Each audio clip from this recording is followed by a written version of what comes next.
Kugeza ubu byibura amaze gusinywa amasezerano 13 yo kugarura amahoro hagati ya Repubulika ya Demokarasi ya Kongo n'u Rwanda. N'amasezerano yatangiye gushyirwaho umukono kuva 1999 bikomeza bityo, ariko mu by'ukuri nta cyigeze akemura kugeza kuyaheruka i Washington, nayo bigoye kuba wakwemeza ko ari cyo azafasha. Ayo masezerano 13 na yahe yasinyiwe he, byabaga byagenze gute asinywa, byagiye birangira biti? Biribuze gutuma muri comment nawe tubwira uko byumva, niba naheruka gusinywa hari icyo azakemura n'icyo kubwaho ubona nk'igisubizo kuri aya makimbirane. Ibitekerezo byawe twiteguye kubyakira, kwibutsa ko turi kumwe na muganga gakondo Misamvu. Iyi ni JTM4, Ngende Jean de Tumukunde, ngo hayi kaze. Ndahera ku masezerano yabanje ngere kuyaheruka. Bwa mbere hasinywa amasezerano yitwa ayo guhagarika intambara 1999. N'amasezerano yasinywe ku itariki 10 ukwezi kwa 10 1999 i Lusaka muri Zambia. Yatewe inkunga n'umuryango w'ubumwe bwa Afurika OAU, byari bikitwa Organization of African Unity, kuri ubu byahindutse AU cyangwa se African Union. Icyo gihe yarahagarikiwe n'umuryango w'abibumbye n'uwa SADC, ashyirwaho umukuru n'ibihugu bya Repubulika ya Demokarasi ya Kongo, u Rwanda, Uganda, Angola, Namibia na Zimbabwe. Yahamagariraga guhagarika intambara ako kanya, gushyiraho ingabo za ONU zo kubungabunga umutekano zitwaga MONUC mbere y'uko ubu zitwa MONUSCO, kurekura imfungwa z'intambara no kwaka intwaro imitwe yitwaje intwaro harimo na FDLR. Icyo gihe Burasirazuba, cyane cyane muri Kivu zombi muri Repubulika ya Demokarasi ya Kongo, iki gihugu cyari kiri mu ntambara ihuriweho n'ibihugu byinshi n'imitwe yitwaje intwaro, imwe muri yikorera inyungu z'ibyo bihugu. Hamenetse amaraso ya benshi, abandi bava mu byabo. N'amasezerano ashoboye guhagarika ubwicanyi, ariko ntiyagera ku cyo yifuza kugeraho mu buryo burambye kubera ko imirwano yagiye igaruka. Ikindi kandi na MONUC cyangwa se MONUSCO yashyizweho kugira ngo ibungabunge amahoro, ntabwo irabasha kuyabungabunga cyangwa se kuyagarura. Ubwicanyi buracyakomeje. Amasezerano ya kabiri yabayeho n'aya Pretoria, yabaye mu mwaka wa 2002. Yasinywe ku itariki 24 ukwezi kwa 7 2002 i Pretoria muri Afurika y'Epfo. Yari yateguwe n'ubuyobozi bwa Thabo Mbeki, icyo gihe wari perezida wa Afurika y'Epfo. Aya masezerano by'umwihariko yaragambiriye guhagarika ingabo za leta y'u Rwanda zari ziri ku butaka bwa Kongo, byatangazwa na ONU ko icyo gihe hari zirenga 20,000. Mu bwumvikane bw'ayo masezerano, Repubulika ya Demokarasi ya Kongo yagombaga kwambura intwaro no kurandura intagondwa za FDLR n'izindi zarwanyaga ubutegetsi bwa Kigali icyo gihe. Icyo gihe muri iyo myaka ya 2002 umutekano wakomeza kuba mu kaga. Nubwo intambara yaragabanutse, agace ka Kivu kari gakomeje kugira ubushyamirane hagati y'imitwe y'inyeshyamba ishingiye ku moko. Kuva ku munsi w'amasezerano, u Rwanda rwakuye ingabo zarwo, ariko FDLR zisubira mu bikorwa bya gisirikare, bituma umwuka mu budahagarara. Andi masezerano ya gatatu yasinywe n'amasezerano y'impande eshatu tripartite, yasinywe mu mwaka wa 2004. Mu kwezi k'Ukwakira 2004 cyangwa se ukwa 10, mu mujyi wa Kigali hashyira umukono ku masezerano hagati y'u Rwanda, Repubulika ya Demokarasi ya Kongo na Uganda. Aya masezerano yabayeho ku bufatanye na Leta Zunze Ubumwe za Amerika n'imwe mu miryango y'akarere, yaragamije gushyiraho uburyo bwo guhana amakuru no guhuza ibihugu mu guhangana n'imitwe yitwaje intwaro, umwe wa FDLR urwanya ubutegetsi bwa Kigali na ADF urwanya ubutegetsi bwa Kampala. Icyo gihe ku rundi ruhande hari ibiganiro byari bimaze kuba kugira ngo byunge abanyekongo b'imbere mu gihugu bari kurwanira ubutegetsi. Ibyo biganiro byo bita ibya Sun City Process muri Afurika y'Epfo, byari bimaze kunga barwaniraga ubutegetsi muri Kongo, barimo na Jean Pierre Bemba basinya gusangira ubutegetsi.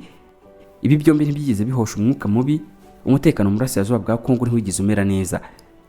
Muri Kivu FDLR yakomeje ibikorwa byayo ntawe yikoma mu nkokora, kimwe n'indi mitwe y'abanyekongo nka Mai Mai, bituma umutekano ukomeza kumera nabi. Mu gihe ibyo ngibyo byabaga, nako leta ya Uganda n'u Rwanda zakomeza gushinjwa n'amaraporo ya ONU gufasha imitwe itandukanye muri Kongo.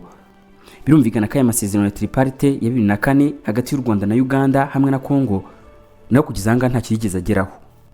Nyuma yakurikiyeho inyandiko ya Nairobi yiswe Nairobi Communique. Tariki 9 ukwezi kwa 11 2007, Repubulika ya Demokarasi ya Kongo n'u Rwanda basinye ubundi bwumvikane i Nairobi muri Kenya, bari bafashwemo n'umuryango w'abibumbye na African Union. Aya masezerano yasabaga Repubulika ya Demokarasi ya Kongo gufata ingamba zo kurwanya no kwambura intwaro FDLR, u Rwanda rukareka gushyigikira imitwe yo muri Kongo. Bitangazwa yuko icyo gihe FDLR yari amenyekanyeho cyane iterabwoba rikoresheje amagambo, ubucukuzi butemewe bw'amabuye y'agaciro no guhohotera abaturage. Icyo gihe igisirikare cya Kongo FARDC nta bushobozi buhagije cyari gifite.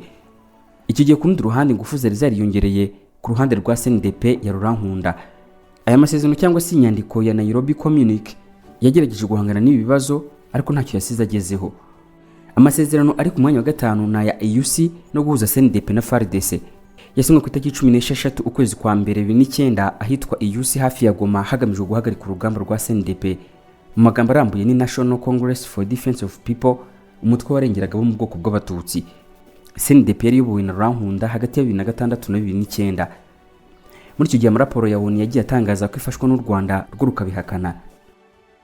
Icyo gihe hafashe umwanzuro w'uburyo CNDP yakwinjizwa muri FARDC, hanatangira ibikorwa bya gisirikare hagati ya Repubulika Demokarasi ya Kongo n'u Rwanda byiswe Umoja Wetu bigamije guhashya FDLR. Icyo gihe ubugizi bwa nabi ku baturage bwongeye kwiyongera. CNDP yafashe uturere twinshi hafi ya Goma, abenshi bava mu byabo. Icyo gihe u Rwanda rwatangiye kunengwa n'amahanga cyane cyane rushinja gukorana na CNDP, ariko bidateye kabiruta muri yombi Rurankunda. Iyi mikoranire hagati y'igisirikare cy'u Rwanda na FARDC yacogoje FDLR. Icyo gihe nabwo ikibazo nticyakemuka. Nyuma y'amasezerano ya UC ku itariki 16 kwezi kwa mbere 2009 hafi ya Goma, abarwanyi b'umutwe wa CNDP binjiye mu gisirikare cya leta ya Kongo aricyo FARDC. Nyuma y'amezi abiri gusa ubwo hari ku itariki 23 kwezi kwa gatatu 2009, 23 Mars ari naho havuye M23 y'ubu ngubu, leta ya Kongo isinya noneho amasezerano yihariye ya CNDP yemeza ko abasirikare ba CNDP binjijwe mu gisirikare bagahabwa imbabazi z'umukuru w'igihugu amnesty ku byaha bashinjwaga, ndetse yemezwa ko hari impinduka zizakorwa mu nzego za leta no guhabwa uburenganzira ku bwoko bw'abatutsi. Bamwe mu bari barinjijwe muri FARDC bakomoka muri CNDP barimo Bosco Ntaganda wari waragizwe general mu ngabo za FARDC akanabakomanda mu ntara za Kivu, mu gihe Sultan Makenga agizwe senior officer mu burasirazuba bwa Kongo.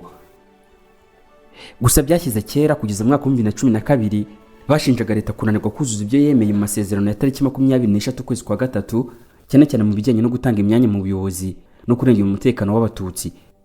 Kubera ibyo ngibyo, abo basirikare bahoze ari aba CNDP barigometse maze bashinga umutwe mushya bawita M23 kugira ngo bagaragaze ko ibyo barwanira bifitanye isano n'amasezerano yo ku itariki 23 ukwezi kwa gatatu 2009 leta itigeze ishyira mu bikorwa, bigura intwaro bararwana.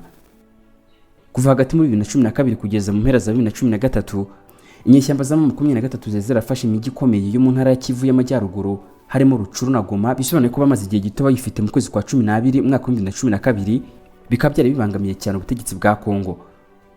Mu kwezi kwa 10 n'ukwa 11 2013, ingabo za Kongo FARDC zifatanyije n'ingabo z'umuryango w'abibumbye zishinzwe gutabara aho rukomeye UN Force Intervention Brigade FIB zatangije igitero cya nyuma cyo guhashya M23.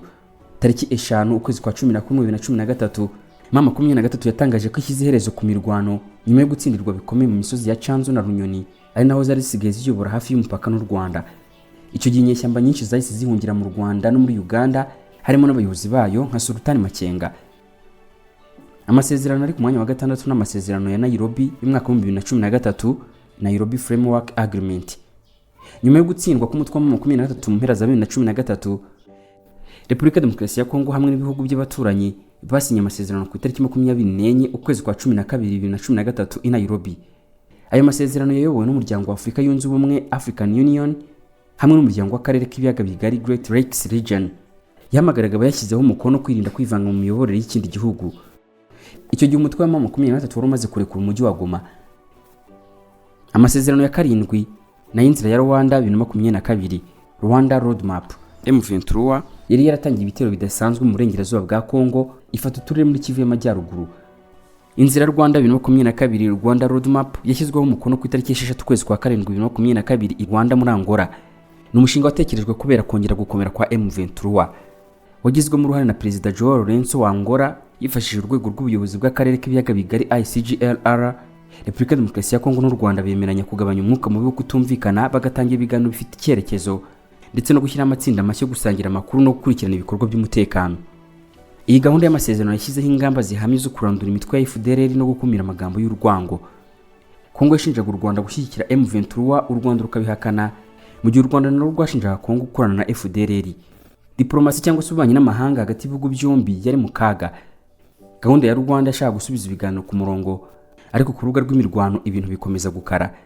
Ku mwanya wa 8 ni gahunda y'umwaka wa 2024 yiswe Rwanda Harmonized Plan. Mu kwezi kwa 10 2024 ku bufatanye bwa Angola, ICGL, Kongo, u Rwanda bemeranyije ku buryo bugezweho kandi bwubatse neza bwo gukemura ibibazo mu karere. Harimo gahunda ifatika y'igihe ubwirinzi bw'u Rwanda bwari bubangamiye Kongo bugomba kuvaho, hamwe n'itegurwa ryo gusenya inzego za FDLR. Iki gihe umutekano wari mu kaga gakomeye, ariko M23 ifite imijyi itandukanye. Nubwo iyi gahunda yari nziza, abarwanyi bo ku rubuga rw'imirwano bakomeje ibikorwa byabo. Amasezerano y'ikindi n'inyandiko y'ibikorwa bya gisirikare Concept of Operations Document yo mu kwezi kwa 11 2024 tariki 26 ukwezi kwa 11 2024 abaminisitiri b'ububanyi n'amahanga ba Repubulika ya Demokarasi ya Kongo n'u Rwanda bayobowe na Angola bemeye inyandiko yiswe CONOPS isobanura neza uburyo bwo gushyira mu bikorwa gahunda ya Rwanda. Iyi Concept of Operations cyangwa se CONOPS yateganyaga uko ingabo zizakurwaho, inateganya inzira zizewe z'icyurwa ry'impunzi n'uburyo bwo guhosha FDLR. Icyo gihe umutekano wari mu ngorane nyinshi na Kivu cyangwa se Kivu ya ruguru yarabaye isibanuro ry'intambara.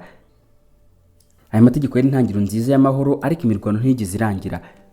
Ku mwanya wa 10 andi masezerano n'itangazo ry'amahame ry'abanyamerika Declaration of Principles ryo mu kwezi kwa 4 2025. Mu rwego rwa diplomasi, Leta Zunze Ubumwe za Amerika yakiriye abaminisitiri b'ububanyi n'amahanga b'u Rwanda na Kongo ku itariki 25 ukwezi kwa 4 2025 i Washington DC, mu nama yitabiriwe na sekretari cyangwa se umunyamabanga wa leta muri Leta Zunze Ubumwe za Amerika Marco Rubio.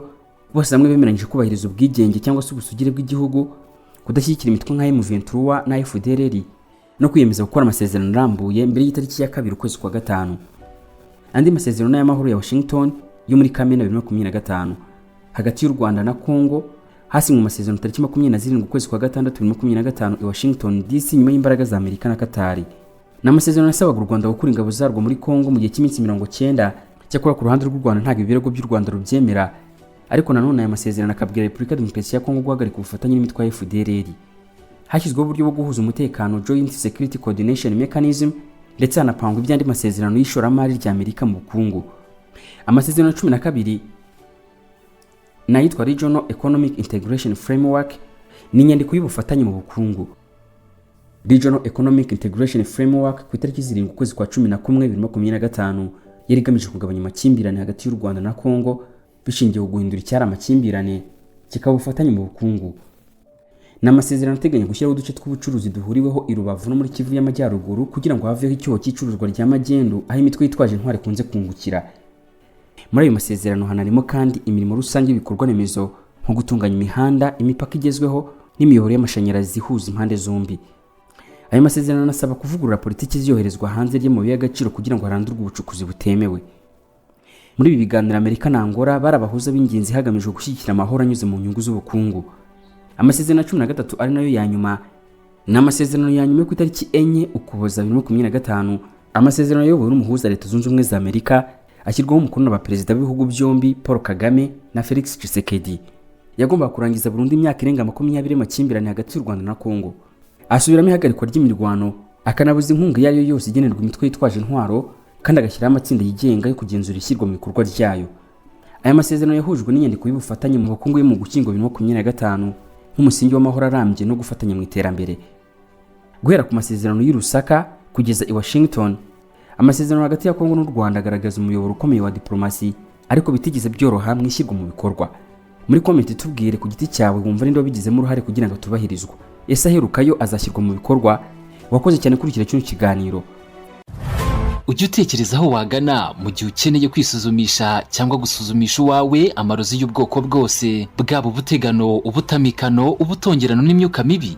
Ndabizi henshi wagiye byaranze, ariko igihe niki ngo uhagarike ibyo kwiri gusiragizwa n'ababamamyi bakwizeza ibitangaza bagamije kugucucura utwawe, nkaho utazi muganga gakondo Misamvu uhora akanahoza abugarijwe n'indwara z'akarande. Kwa muganga gakondo Misamvu dutanga umuti wo gufata ibisambo n'abarozi, kugaruza ibyibwe, kwigarurira uwakwanze, uburwayi bwo mu mutwe bufitanye isano no kurogwa n'uruhereko mu myaka. Ubuziranenge bw'imiti yacu bwatumye tugaba amashami mu karere kose ka Afrika y'ibiyaga bigari, duhereye mu bihugu birimo Rwanda, Uburundi, Kenya, Uganda, Tanzania na Kongo zombi. Kubifuza kuvugana na muganga gakondo Misamvu ni muhamagare munandi ku butumwa bugufi kuri 0793 65 55 41 cyangwa mutwandikire mukoresheje urubuga rwa WhatsApp kuri nimero akamenyetso ko guteranya 25 67 70 49 59 79.